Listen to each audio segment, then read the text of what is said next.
Oke, semangat pagi untuk teman-teman semuanya. Jadi pada kesempatan kali ini, saya akan mempresentasikan tugas laporan mata kuliah e-commerce kelas, CB193, yang di mana pada kali ini saya mengambil judul Sistem Informasi Berbasis Web atau e-commerce untuk penjualan kamera pada lingkar foto.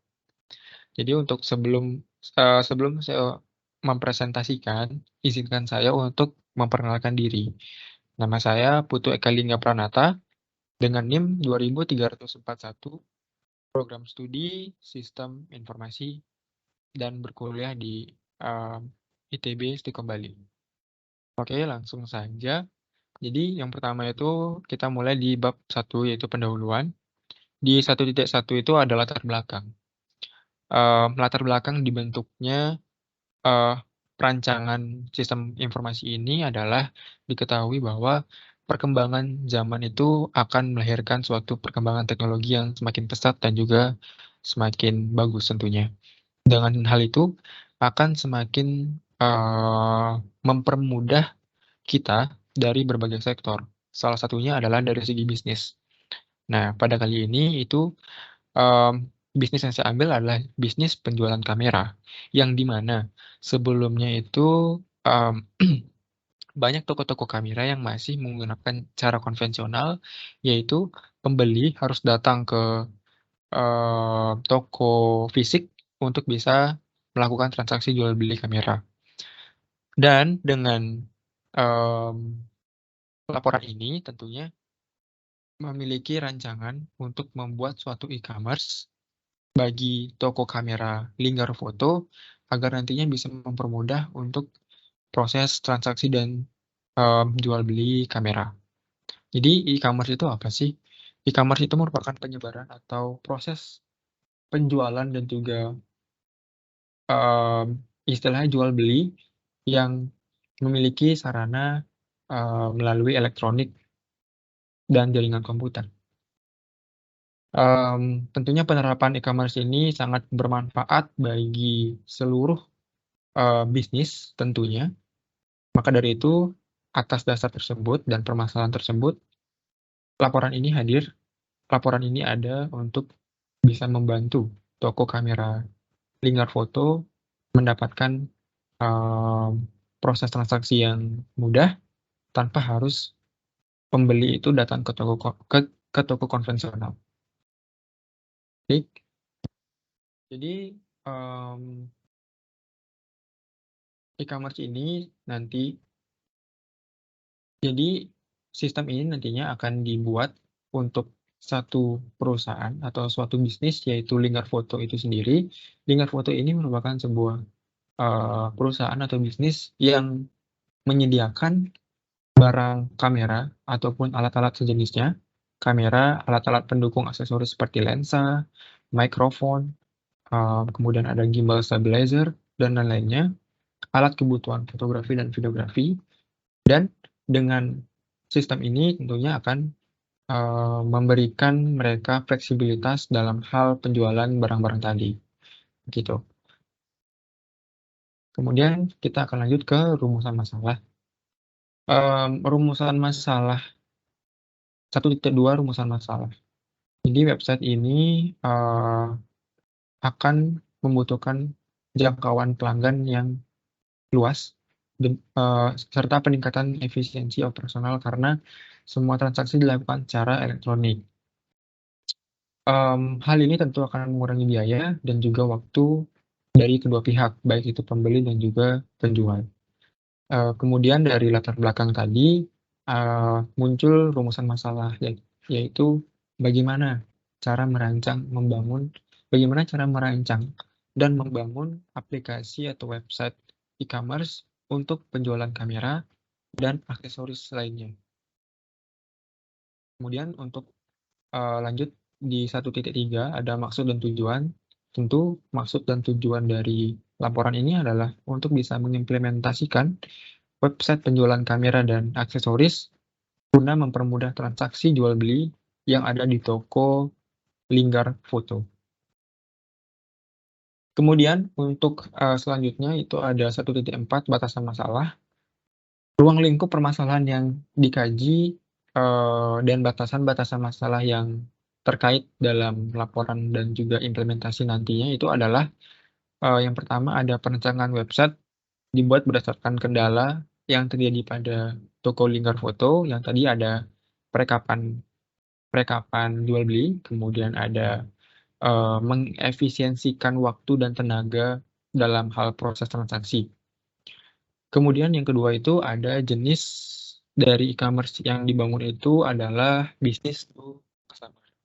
Tadi sudah dijelaskan bahwa, eee website ini nantinya akan menyediakan suatu sistem informasi bagi suatu perusahaan atau suatu, bisnis, yang di mana bisnis yang dimaksud itu adalah Lingkar Foto sebagai penyedia kamera. Jadi tentunya ini adalah suatu jenis e-commerce, bisnis to customer.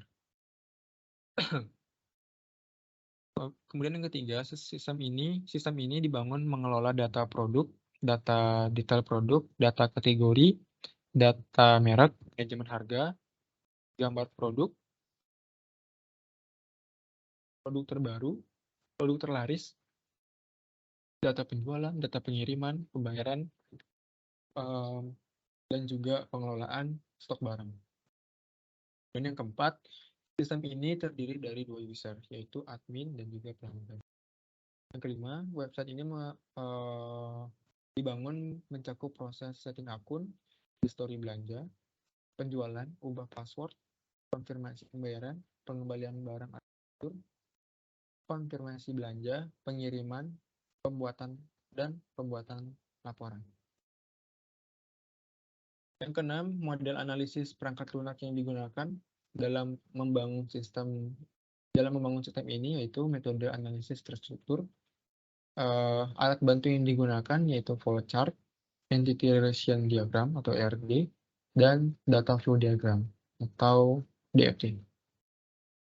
Dan di 1.5 ada sistematika penulisan, jadi ini merupakan sistematika agar lebih mudah untuk memahami dari setiap bagian dari laporan ini. Yang pertama ada bab 1 pendahuluan, bab 2 landasan teori, yang dimana ada landasan teori sebagai acuan dari penulisan laporan ini. Ketiga ada analisa perancangan.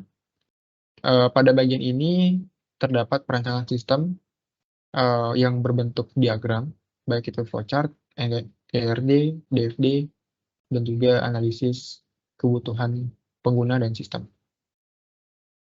Yang keempat ada implementasi dan uji coba, nantinya akan diuji coba dan implementasikan dari apa yang telah direncanakan di bagian atas.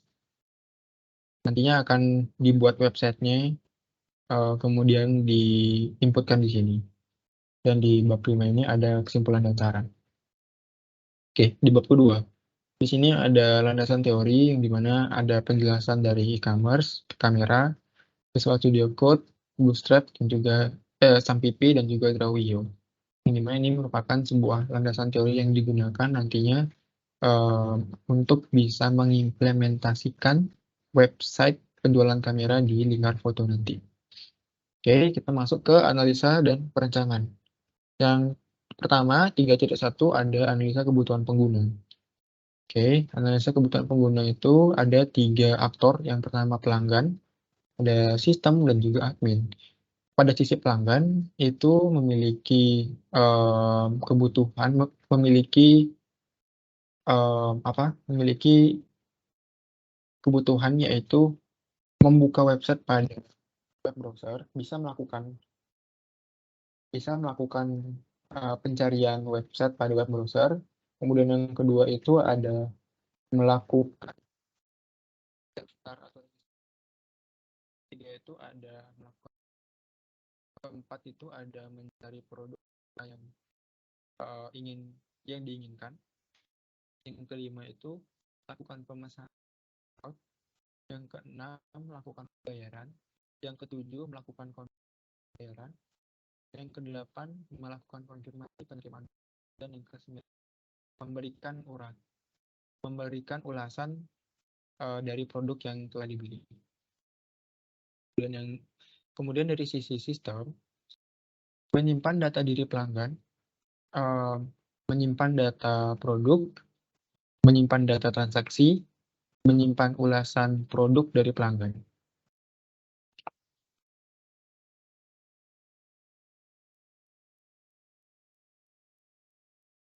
Dan dari sisi admin itu bisa melakukan login tentunya, bisa melakukan validasi register akun pelanggan, bisa melakukan validasi pemesanan, bisa melakukan validasi pembayaran, bisa melakukan proses pengiriman produk melalui jasa distributor, menerima ulasan produk dari pelanggan, melakukan pengelolaan data produk, baik itu membuat, mengupdate, dan juga mendelete, melakukan pengelolaan akun pelanggan, baik itu menambahkan akun pelanggan yang baru dan juga menghapus akun pelanggan yang sudah lama.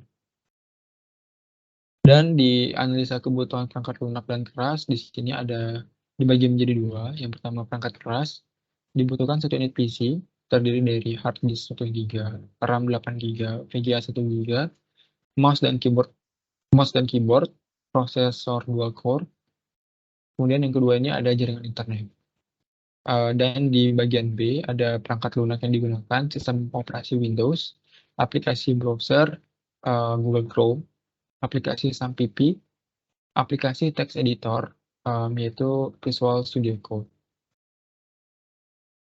Di 3.2 ada analisis kebutuhan sistem.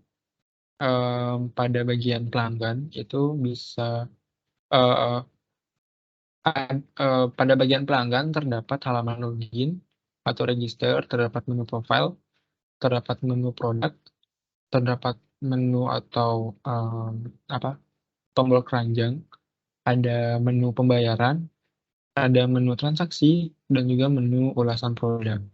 Kemudian dari sisi admin, itu terdapat halaman dashboard, ada menu profil admin, ada menu profil dari pelanggan atau pembeli, ada menu data produk yang dimana nanti bisa melakukan tambahan data, update data, maupun delete data. Kemudian ada menu pesanan yang dimana nanti akan muncul list pesanan dari pelanggan, dan ada menu ulasan. Nah, sekarang kita masuk ke flowchart 3.3. Ya, di sini ada dibagi menjadi 3 pelanggan sistem admin. Yang pertama itu pelanggan akan masuk ke dalam halaman login. Jika pelanggan tidak memiliki akun, maka diarahkan untuk melakukan pendaftaran. Dia akan melakukan pendaftaran dan sistem akan melakukan validasi dari data pelanggan. Kemudian setelah itu akan masuk ke halaman registrasi. Namun jika pelanggan sudah memiliki akun, maka akan langsung ke homepage. Nah, tadi ketika sudah divalidasi oleh sistem dan masuk ke dalam halaman registrasi, nantinya data dari pelanggan tersebut akan tertampung dalam data pengguna dan admin akan melihat data tersebut. Jika pelanggan sudah memiliki akun, akan masuk ke homepage, kemudian pelanggan akan melakukan pemilihan produk, yang dimana data produk tersebut dikelola oleh admin, diambil di sistem, dikelola oleh admin. Setelah memilih produk, akan menuju proses sistem akan memproses untuk menampilkan data produk. Setelah itu, pelanggan akan melakukan checkout. Jika tidak ingin langsung membeli, pelanggan bisa menyimpan di keranjang dan akan masuk ke dalam data keranjang. Jika ingin melakukan pembelian, maka akan langsung diarahkan ke menu pesanan. Begitu juga sebaliknya, ketika pelanggan ingin membuka data keranjang dan ingin melakukan pesanan, maka akan langsung melakukan proses pemesanan. Nah, ini di proses pemesanan. Oke. Kemudian dari sisi admin akan melihat data pesanan tersebut kemudian melakukan konfirmasi data pesanan, pelanggan akan memenuhi transaksi dan melakukan transaksi sampai proses berhasil. Kemudian barang diterima. Oke, ini seharusnya ada tanda panah. Barang diterima dan pelanggan dapat memberikan ulasan pada data produk. Admin menerima data ulasan dan berakhir di sana. Oke, itu flowchart. Kemudian ada data flow diagram ini. Jadi admin itu dapat mengelola data, produk dan lain-lainnya. Baik, di sini pelanggan atau customer itu dapat melakukan register, login, dan juga memasukkan produk dalam keranjang. Jika pesanan sudah selesai, jika pesanan atau produk itu ingin dibeli, bisa langsung melakukan checkout pada menu. Oke. Kemudian pada Entity Relation Diagram atau ERD terdapat 4 tabel, yaitu ada tabel pesanan, ada tabel pelanggan, ada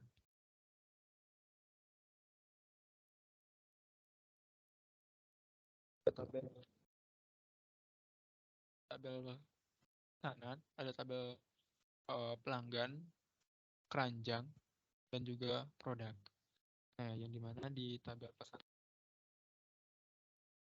di pelanggan, harga, tanggal pesan di produk, dan di data pelanggan ini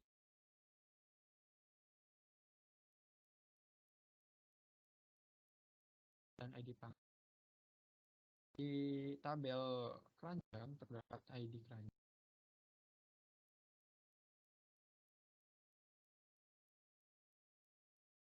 Di tabel produk ada ID produk, nama penyediaan produk, keterangan dari produk, dan juga gambar. Di mana pada tabel pesanan dan tabel produk itu memiliki hubungan bantuan, yang dimana setiap satu produk hanya bisa menangani satu pesanan. Dan pada pesanan ke pelanggan itu memiliki relasi many to one, yang dimana satu pelanggan itu bisa menangani berbagai macam pesanan, atau pesanan itu bisa ditangani atau bisa dilakukan oleh satu pelanggan. Kemudian dari tabel pelanggan ke tabel keranjang itu memiliki relasi one to one, yang dimana pelanggan hanya bisa melakukan satu proses menuju ke keranjang. Jadi satu keranjang satu keranjang itu hanya bisa diakses oleh satu pelanggan. Kemudian dari tabel produk dan keranjang itu, dari tabel produk dan keranjang itu memiliki relasi many to one, yang dimana dalam satu keranjang itu bisa terdapat beberapa atau banyak produk di dalamnya. Oke, selanjutnya di mapping. Di mapping ini terdapat 4 tabel sama seperti di atas. Ada tabel pelanggan, tabel pesanan, tabel produk, tabel keranjang.